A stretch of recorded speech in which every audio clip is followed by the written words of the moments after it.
Years ago, I heard a story about Ian McKellen, and as he was shooting The Hobbit, he broke down in tears on set. He was so distraught because he had spent days just him in front of green screen pretending to interact with the other characters in the film. But he's all by himself. This for me is a perfect illustration of how a movie gets stitched together, and when you know how that process happens, it can actually take you out of the story. You know, obviously films are not real, we all know that, but when we're watching it, we want to be able to suspend our disbelief.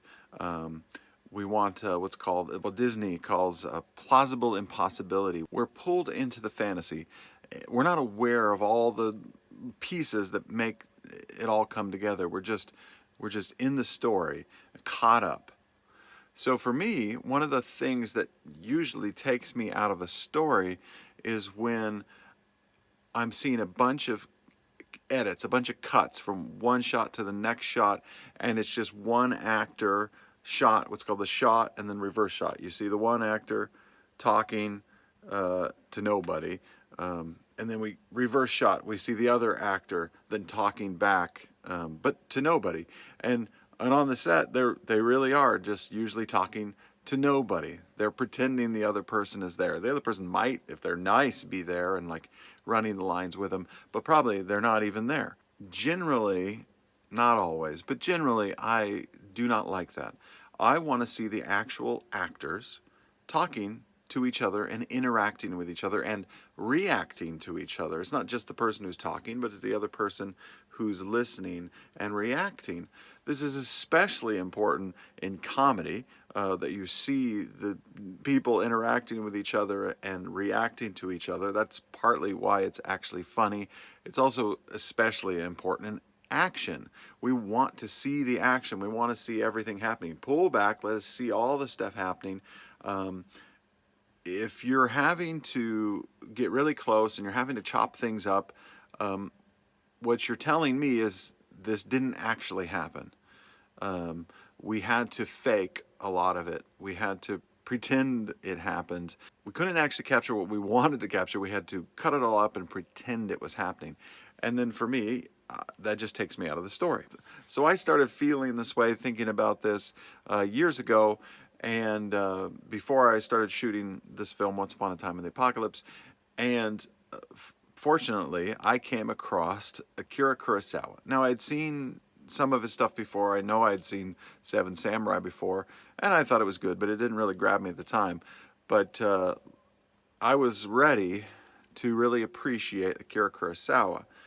And if you don't know who that is, if you listen to most of the people you do know, like Martin Scorsese or George Lucas or Steven Spielberg or Francis Ford Coppola, all these people, they are going to look back at Akira Kurosawa as being one of the most influential directors on them. So Akira Kurosawa, whether you know it or not, is one of the most influential directors on film today.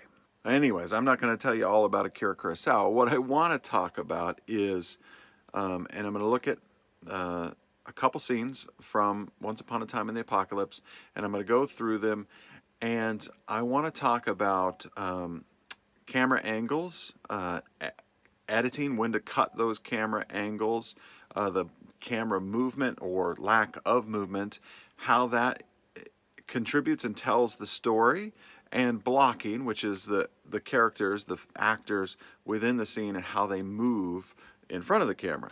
And I'm going to compare them to Akira Kurosawa and somebody who was so influenced by Kurosawa that he basically copied one of his movies, Sergio Leone. So how do you tell the story with your camera? That to me is what you need to think about when you're deciding every single shot. You're not just randomly going from shot to shot. It doesn't matter how cool a shot may look. Each shot needs to help to tell the story and help progress the story. Now, if you can be like Kurosawa and set up these incredibly amazing complex shots with all this depth and information with only the camera movement, we go from close-ups to medium shots to wide shots all in the same shot. I mean, that's pretty incredible. One thing that's become very popular, and for some reason many people think it's synonymous with a cinematic look, is a shallow depth of field, where we're only seeing the wherever that actor happens to be, whether it's a close-up or a medium shot, everything in the background is out of focus. Even if there's other characters in the background, they are out of focus, which I've seen in films where they have this, and they went through the effort of having the other actor in the shot, and if they were in focus, I could see their reactions, but because they're out of focus, I can't really tell what's going on with the reaction. That drives me insane. That's not cinematic to me. And you can't get more cinematic than Akira Kurosawa. So Leone, he cuts a lot more than Kurosawa, and he also uses close-ups, especially extreme close-ups. But he's doing the same kind of thing with these deep shots, lots of information, lots of complexity, where we see the reactions of the other actors. And that's what I'm trying to do in this scene. This scene, to me, really epitomizes what I was trying to accomplish. I didn't do it in every single scene, but what I was trying to accomplish in this film. And I think I did a pretty good job in this scene. We can see all the actors, we can see the reactions, we have the relationship between the different characters, and I think that helps to create the tension. I love that complex.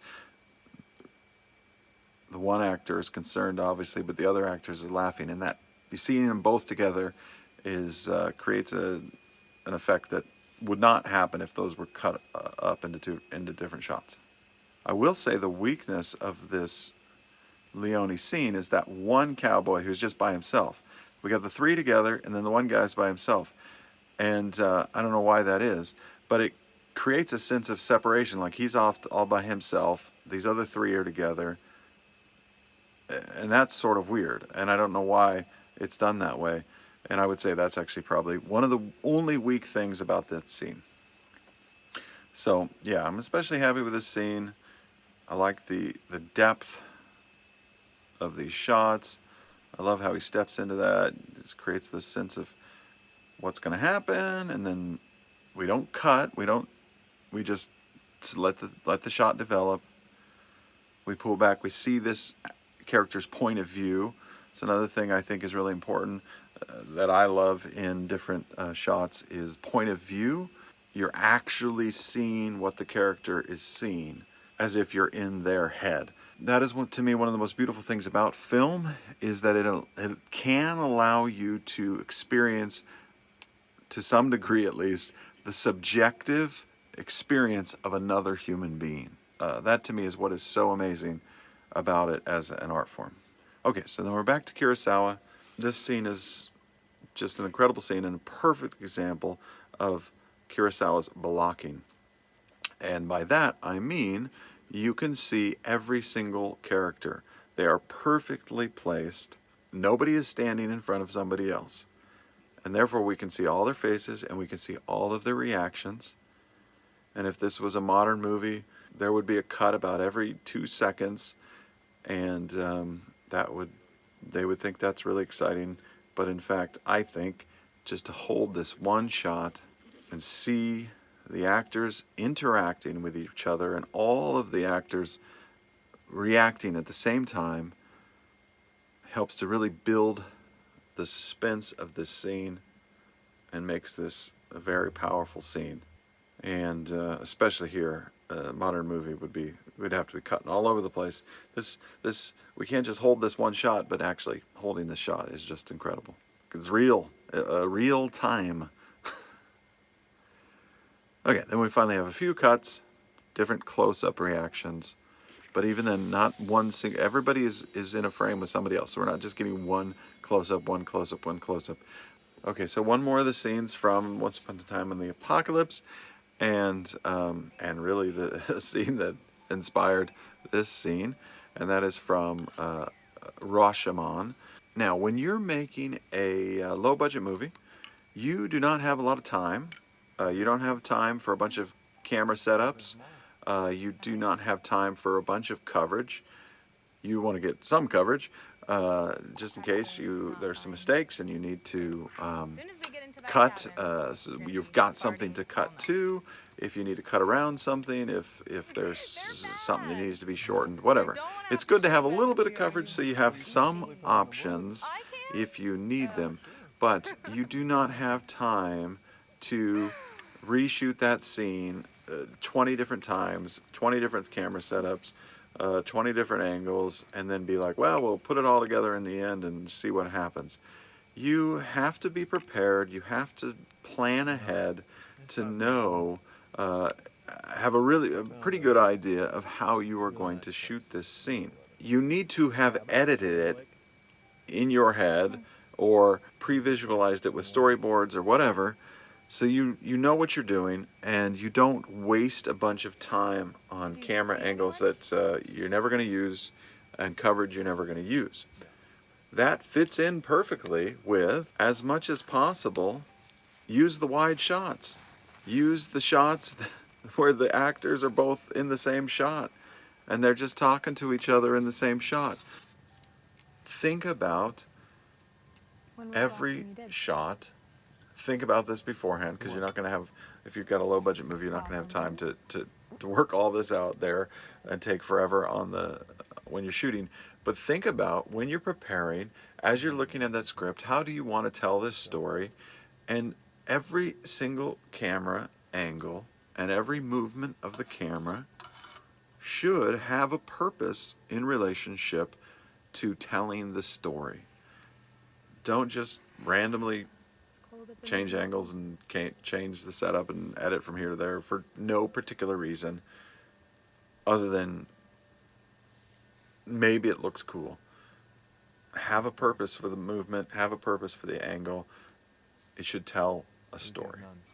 And it's not just always an artistic choice. Like I said, with actions, with comedies, it is the best way to shoot action. It's the best way to shoot comedy, to actually not be doing a bunch of cuts, not be doing a bunch of editing. Keep those shots wide. Let us see the actors. Let us see them interacting with each other. Anyhow, that's what I was certainly trying to do in making this film.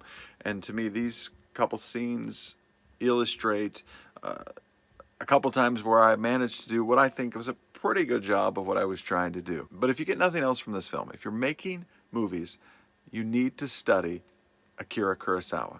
He is an absolute master, one of the greatest filmmakers ever. You can learn a lot from him. I certainly did. I tried to express some of that in this film that I made, Once Upon a Time in the Apocalypse. Thanks for watching this video. Like, subscribe, and there will be more.